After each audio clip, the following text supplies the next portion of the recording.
Hello mga manshi!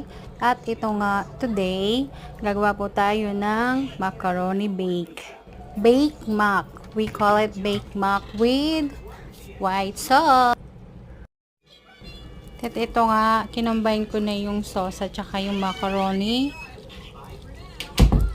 I-mix mo lang siya at pagkatapos ilalagay mo na sa lalagyan. Pagkatapos ilagay sa lalagyan, ilalagay na natin ang white sauce na ginawa natin kanina. So, ayan po siya. Ganyan lang po siya. I-spread nyo lang po siya. Kailangan walang butas. Pag kayari nyo siyang i-spread lahat, kailangan walang butas yan.